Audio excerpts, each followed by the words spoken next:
I'll read you the first line of the story from the Belfast Telegraph. It seems an appropriate source for this story. Catholics have outnumbered Protestants in Northern Ireland for the first time. The latest census results have revealed 46% of the population are now Catholic, 43% are Protestant or another Christian religion. There's also some quite interesting moves, some quite profound shifts in how people think of themselves in terms of national identity, whether they think of themselves as British or Irish or a combination of both. Indeed, there is even an option to go for the hat trick, British, Irish and Northern Irish. All three of those things. There's a really surprisingly low figure for people in Northern Ireland who consider themselves simultaneously British, Irish and Northern Irish. I don't know that we need a massive introduction on this one. I've got quite a lot to say, but it possibly isn't as interesting as what you, as someone with roots in Northern Ireland or listening currently in Northern Ireland, has to say. Let's find out. The number you need is 0345 6060 973. It's 6 minutes after 10, and there are now more Catholics in Northern Ireland than Protestants. What does that mean? What does that mean for the present and perhaps more pertinently for the future? Hit these numbers now. You will get through.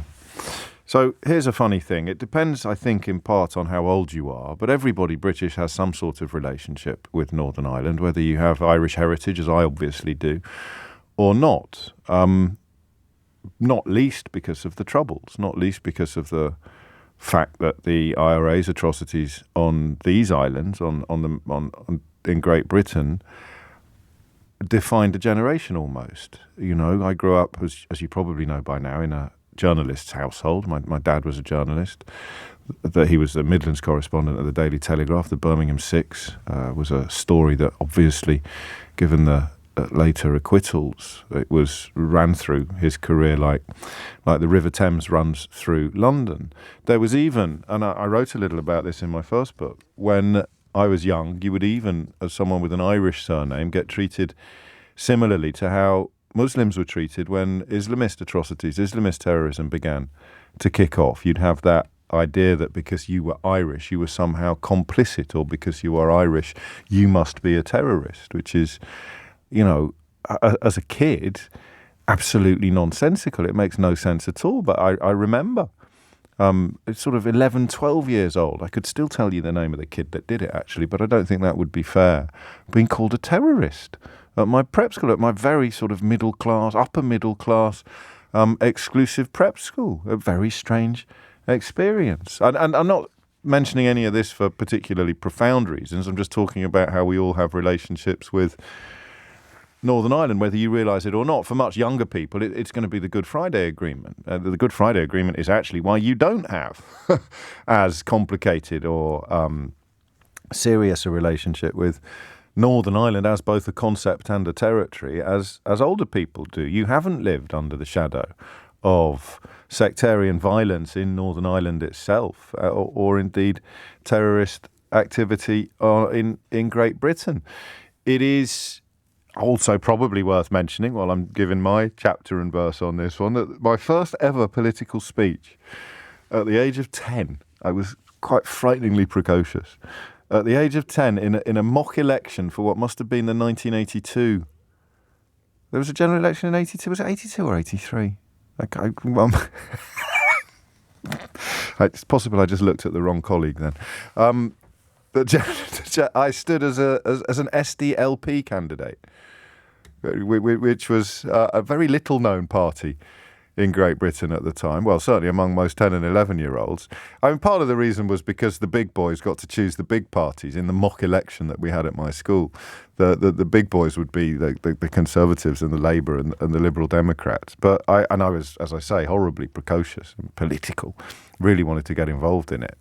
And so the SDLP, which of course produced some of the finest politicians Northern Ireland has ever seen, many of whom proved to be absolutely exceptional architects of the ultimate Good Friday Agreement. But the idea as a young person of Ireland not being united was quite influential for me. It was quite formative, the sense of an unfairness to it, and the knowledge that it was a largely religious divide, and I felt the statistical inevitability of there being more Catholics one day there than Protestants. I guess at some point in the last few years that has ceased to be a statistical inevitability, hasn't it? Because I don't know if you remember the Monty Python song "Every Sperm is Sacred," but the moratorium upon contraception in Ireland among the Catholics meant that the birth rate among Catholics in Northern Ireland would be higher than among Protestants. The religious instruction not to use contraception, which many Catholics obeyed, meant that the population growth on one side of the religious divide was always likely to overtake population on the other side of the religious divide. But when you think that sort of attitude to contraception has been in pretty swift retreat in Northern Ireland for a very long time, the inevitability of it perhaps becomes slightly diluted. I don't know. I mean, there you go. There it is. There's some of my early ponderings on this remarkable statistic. There are now more Catholics in Northern Ireland than there are Protestants, or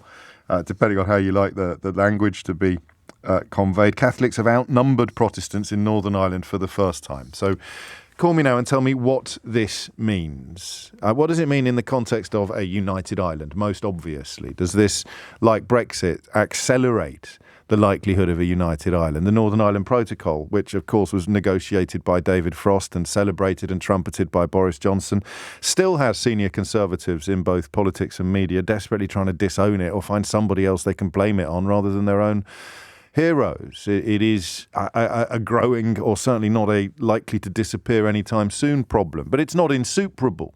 There have been some fairly positive noises actually coming from both camps. The problem is there's a suspicion Liz Truss doesn't want resolution. She quite likes the idea of a continuing fight with Brussels over this, with the European Union over this. But the idea when I was 10 or 11 years old that we would sit here in 2022 and actually talk about Northern Ireland as a place where Catholics are in the majority, and don't forget that we're supposed to have a First Minister from Sinn Féin in the Stormont at the moment, if they ever actually get back to work, then we're looking at something absolutely huge, something portentous, and something that may have a profound and permanent impact upon the very future of the United Kingdom. In fact, and this is why I need calls, because, I made a New Year's resolution at the beginning, I think, of last year that we were going to pay a heck of a lot more attention to events in Northern Ireland, in Scotland and in Wales, but I am still far from expert. I'm a lot more confident on more English-based issues than I am on Northern Irish ones, but I would imagine, and I am absolutely prepared to retreat at 100 miles an hour from what I'm about to say, this surely is the beginning of the end of the United Kingdom, isn't it? 03456060973 is the number you need. I mean, how can it not be? Given that essentially, after partition, Northern Ireland was the sort of Protestant enclave where Catholics for generations were treated as third, fourth, fifth class citizens and remained in a minority, while Southern Ireland, the Republic of Ireland, was the Catholic sovereign nation, if you like. You now have a majority of Catholics in Northern Ireland, and indeed a majority, or at least an electoral victory for the Republican political party. This simple statistical fact seems to me as very much a plastic paddy looking across the sea to a place I don't understand, but I do feel deeply about. This, to me, feels like the beginning of the end of the United Kingdom, which is, I hope, sufficient reason to explain to you, if you're feeling a bit baffled by my choice of story at 10 o'clock this morning, why I think this is of huge importance. And that is the question I've got for you. What does this mean to you, or indeed to the country? And pick whichever country you please, Ireland, Northern Ireland, United Kingdom, Great Britain, England, I don't know. What does it mean? 03456060973. And is this... In fact, I'm going to leave it as a question, but it's pretty close to a statement. I would say this was 52% question, 48% statement. This is surely the beginning of the end of the United Kingdom, or even the middle of the beginning of the end of or possibly even the end of the United Kingdom, isn't it?